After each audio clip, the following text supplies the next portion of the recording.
Hello everyone, welcome back to my channel. So you are doing great, and in this video we will discuss about a very simple topic, that is celiac disease.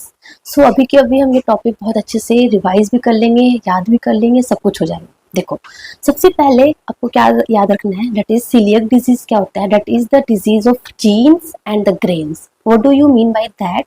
So what happen normally ना, this gene is not present in the human beings, that is HLA-DQ2 and HLA-DQ8.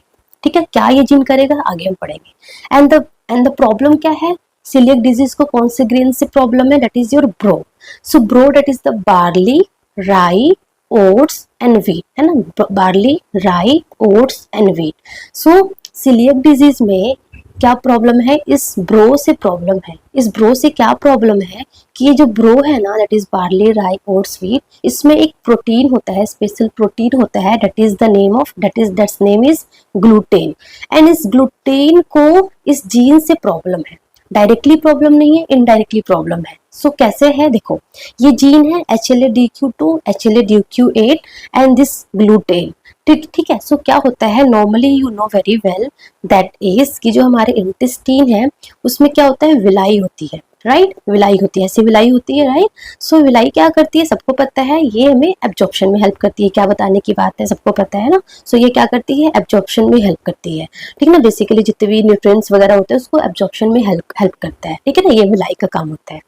But in celiac disease में क्या होता है ना, कि ये जो gluten है ना, ये जो ग्लूटेन है ना, इट जैसे ही वो पर्सन है, a person with celiac disease eat this gluten rich diet, that is barley, rye, oats and wheat.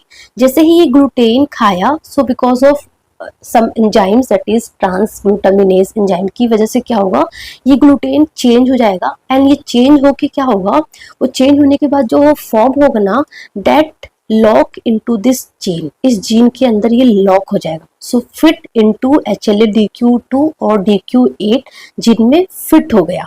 ठीक है ना. डायरेक्टली इस ग्लूटेन को इससे कोई प्रॉब्लम नहीं था, डायरेक्टली इस ग्लूटेन को इस जीन से कोई प्रॉब्लम नहीं था. But because of this transglutaminase enzyme की वजह से ये ग्लूटेन चेंज हो गया. एंड चेंज होने के बाद इस जीन के साथ ये फिट हो जाएगा.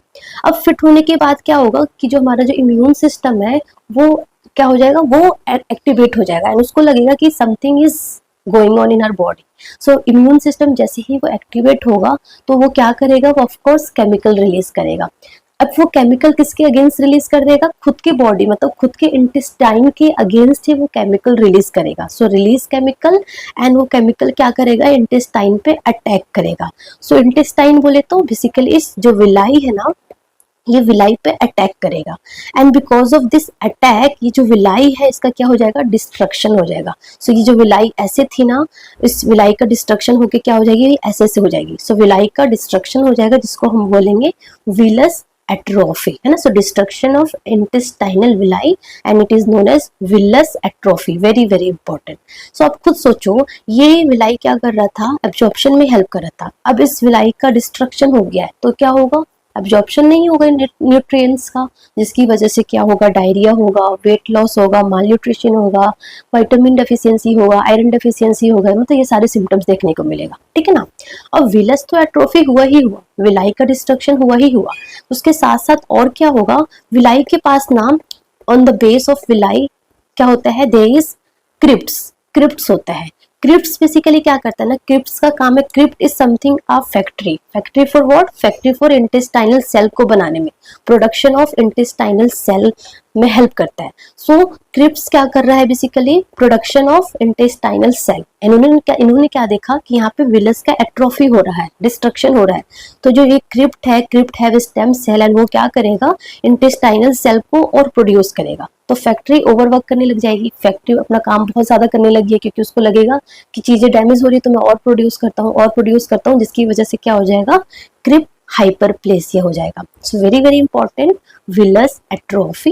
And the second thing is crypt hyperplasia. And also there is increase intraepithelial lymphocyte, है ना. सो ये बेसिकली हुआ. तो हमने क्या समझा, हमने ये समझा कि celiac disease is a disease in which there is person having allergy to this gluten rich diet.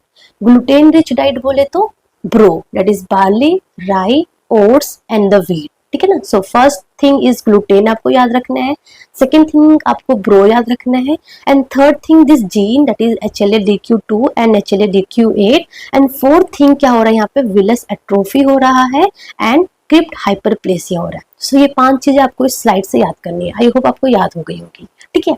अब इसकी वजह से क्या क्या प्रॉब्लम होगा हमने ऑलरेडी बता दिया, that is vomiting, diarrhoea, very very important diarrhoea, constipation भी हो सकता है इन सम केसेस, है ना, फेलियर टू थ्राइव, बच्चे का ना ही वेट गेन होगा ना ही हाइट गेन होगा, शॉर्ट स्टेचर होगा, एब्डोमिनल पेन होगा, है ना, स्टियोटोरिया होगा, मतलब अनडाइजेस्टेड फूड होगा इन द स्टूल, ठीक है ना, क्योंकि जो फैट है, सॉरी अनडाइजेस्टेड फैट होगा इन द स्टूल, क्योंकि जो फैट है वो प्रॉपरली एब्जॉर्ब नहीं हो पा रही है, डाइजेस्ट, है ना। So because of that undigested fat in the stool, है ना, deficiency of fat soluble vitamin like ADE के।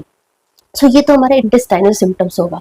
उसके अलावा कुछ एक्स्ट्रा इंटेस्टाइनल सिम्टम्स भी प्रेजेंट होते हैं, that is very very important, that is your intense itchy blister filled with water, है ना। सो इंटेंस इची ब्लिस्टर होता है, बहुत इची करता है, एंड उसके अंदर पानी भरा होगा, या फिर enamel hyperplasia, and very very important dermatitis herpetiformis on elbow, knee and back, है ना। सो इस तरीके का इची बम्प दिखने को मिलेगा एल्बो में, नी के पास या फिर बैक में, ठीक है ना। उसके अलावा आयरन डेफिशिएंसी एनीमिया होगा, and very very important, this is something the most common extra intestinal manifestation, that is iron deficiency anemia, and it is very very resistant to oral iron therapy। मतलब कि iron deficiency anaemia है, उसका treatment क्या होता है, iron. तो iron देने के बाद भी पर्सन का आयरन एलिवेट नहीं होगा, जो एनीमिया है वो इम्प्रूव नहीं होगा। So iron deficiency anaemia that is resistant to oral iron therapy.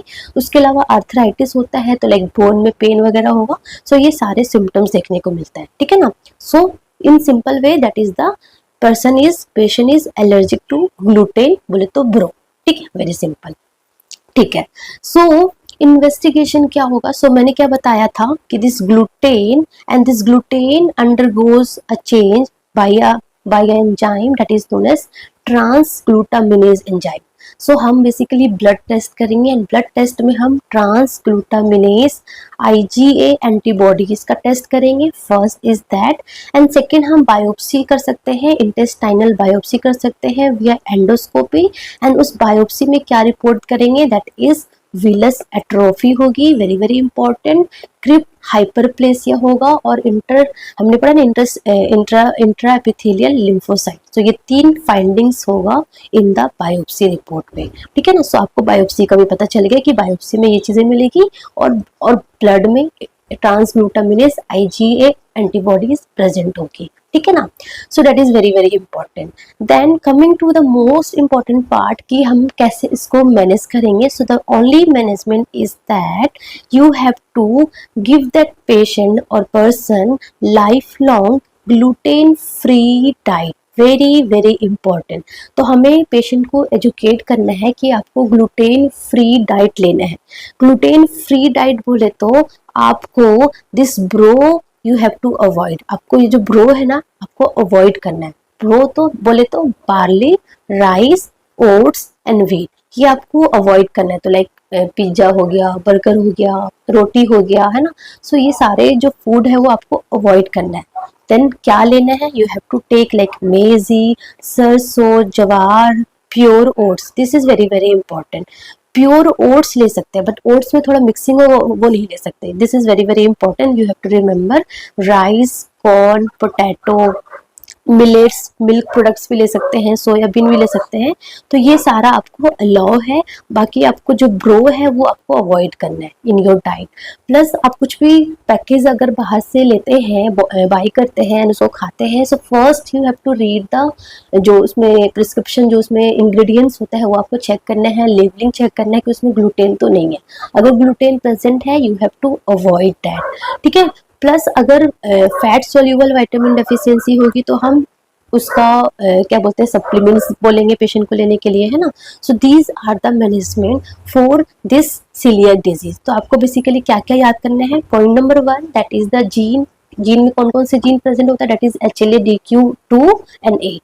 Second that is the grain में प्रॉब्लम होता है, ग्रेन बोले तो ब्रो that is barley, rice, oats and W is the wheat, ठीक है।